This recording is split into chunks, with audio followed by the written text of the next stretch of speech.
Why hello YouTube! Greetings from the LazyEyebrowReviewer, and I now have an HD logo intro, heck yeah!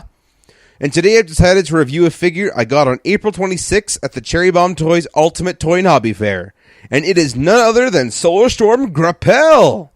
And if you're wondering why, and a whole bunch of other people are saying it weird, it's because Reveal the Shield box had a fatal spelling error, resulting in everybody who can speak English to ridicule Hasbro for its insolent fault in language. So, on with the review!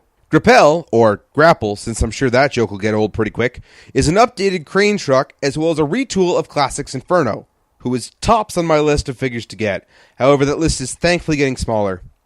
Anyway, Grappel is an alright molded figure. I love the way this truck has been designed, and I can only imagine how amazing this would look for Inferno. One point of contention though, and this seems to go for pretty much all of Hasbro's Reveal the Shield line, this truck just feels like it's missing something. Certain parts feel dull and could use a bit of sprucing up. And then yes, in keeping with the RTS line, we're treated with a heat-activated insignia. Well, y'all know how I feel about those, so off it comes. Either way, I personally feel overall this vehicle is really good. Except for the top, where there's a barely tolerable amount of robot kibble that just manages to pass off as truck bits. But not really. Hello, hands. Yes, I see you there. As for vehicle articulation, his crane extends, but that's it. It's not really even a good extension. I mean, look at Dr. Pepper here. Now that's a crane. So as I said before, something definitely feels missing here. And, oh, as it turns out, it's Reprolabels. They came to the rescue, and man, this is a much needed and vast upgrade to the original paint job. Chromed out headlights, chromed and striped bumper, Autobot symbols, those are my addition to be completely honest, a divider for the front window, chromed out light bar, extra striping along the signs with additional chrome for the sliding door compartments, and even taillights. I seriously cannot recommend this kit enough.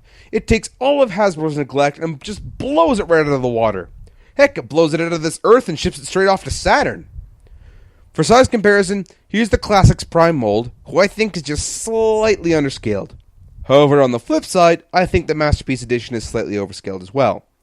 But not so with the Classics cars, here being Blue Streak here for comparison. However, again with the Masterpiece line, I feel the Prowl is also a tad overscaled for the likes of Grappel here. To further emphasize that point, here's Wheeljack. However, if we really want to get underscaled, let's bring out Hoist. And again, I can't say enough how stinking small these trucks are. Like really, the scaling should be something more along these lines. But nah, cost cuts and whatnot, blah blah blah. Other than that, no, Grappel scales pretty well with everyone else. Masterpiece Prime less so than the Classics.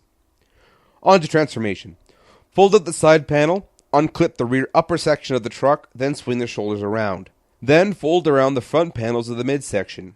Fold in the arm panels, and rotate the legs around, then fold the toes down. Fold the front wheels in, bring the cab down, and fold down the bumper. Pull back the left light bar to reveal the spring-up head, then fold his back paneling together, and here we have Grappel! Kind of an odd figure. I mean, he looks good in robot mode, I'll give him that. However, his hands are such that they can't really hold any weapons. All he gets attached to his robot arm is his vehicular crane arm, which, I don't know, I can only see being useful in one specific way. Fight! Get over here! Toasty! As far as articulation goes, his head can swivel around, shoulders on a 360-degree turn, arms go out, and elbow bends at 90 degrees, with a bicep swivel. Legs are on a universal hip joint for all sorts of motion.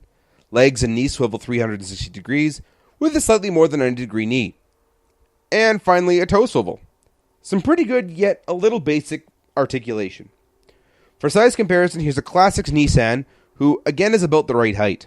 A Classics Lamborghini, who is also in good scale. However, here's a Masterpiece Lamborghini, who maybe is just a bit too big. That kind of size is good for Ironhide. Masterpiece Soundwave, who's the same size as Prime, is also a good height scale. However, the biggest culprit for scaling is, you guessed it, Hoist here. Please, Mastermind Creations or Fans Project or iGear or heck CHMS for all I care. Somebody make a proper Hoist and Trailbreaker. The void that it fills on my shelf is massive and staring me right in the face. Anyway, in conclusion, Grappel here is a pretty well-rounded out figure, and one I recommend if you're trying to complete your Classics G1S collection, or just really love crane trucks for some reason. Anyway, this has been the Lazy Eyebrow Reviewer signing off.